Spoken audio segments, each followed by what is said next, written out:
Thousands of people have rallied calling for free and fair elections in Malaysia's capital.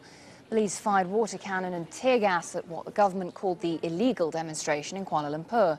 Authorities tried to prevent the protests going ahead by putting up barricades and roadblocks. Hamish MacDonald was there. This is democracy, Malaysian style.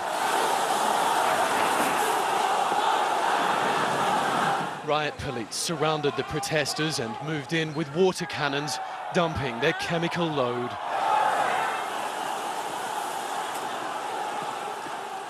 The police have just sprayed chemicals on the entire crowd. This was, until a few moments ago, an entirely peaceful protest, but they've just come along and sprayed chemicals into the faces of hundreds and hundreds of protesters. Thousands ran into Masjid Jamek, one of Malaysia's most historic mosques. They screamed for open democracy and emerged again, defiant. Do you think the people are afraid of the authorities? They are not afraid. That I can assure you. Defiance was met by shots of tear gas. This rally was organised to demand free elections, a contentious issue in this country, which has had one party in power since independence. That ruling party, UMNO, said the protest was illegal. Of course, if there is a clash, and then of course people will not be very happy. But it's the thing that we try to avoid. That's why we say that if you want to have a gathering, get a peace permit. Elections are widely expected to be held early next year, but today Malaysia's democratic values were truly tested. Hamish MacDonald, Al Jazeera, Kuala Lumpur. Well, earlier my colleague Kamal Santamaria spoke to opposition leader and former Deputy Prime Minister of Malaysia, Anwar Ibrahim. He began by asking why the opposition had gone ahead with the rally despite the government ban. We have exhausted all avenues, appeals, submissions, memorandums to the Election Commission, but the fraudulent practices continue.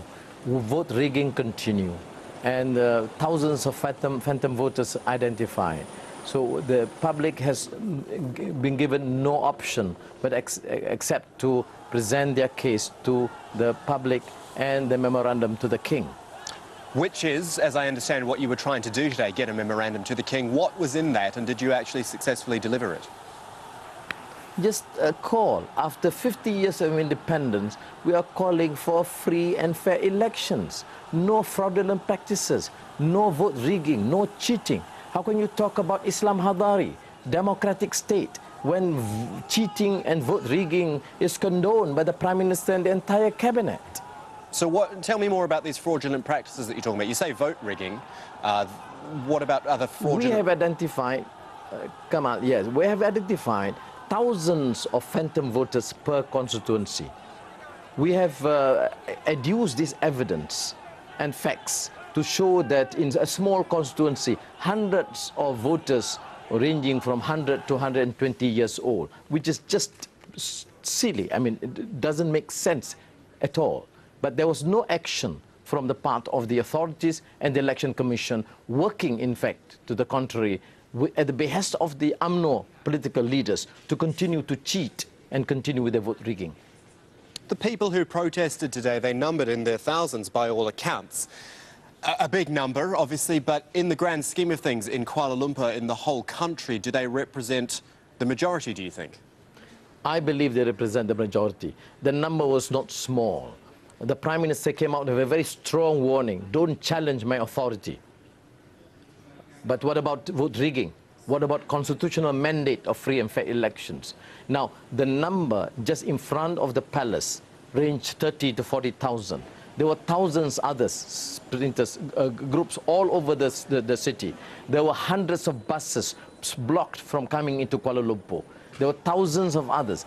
And I believe, given an opportunity to express themselves, hundreds and thousands, even millions are prepared to come down and just register peacefully. It's amazing. The entire procession was very peaceful, except that incident where the police were very harsh and ruthless against peaceful protesters near the mosque. So absolutely peaceful. You're saying you were completely unprovoked in this today? Well, I was there in this vicinity of the palace. I was in the delegation with the Democratic Action Party, Islamic Party, and the Bersih coalition of NGOs presenting the memorandum to the Secretary of the King. But we were, of course, thankful to the fact that some police personnel, other than this particular incident, were quite restrained in their moves, and we did cooperate with them. Immediately after the memorandum was submitted, we said we will disperse peacefully, and we did precisely that.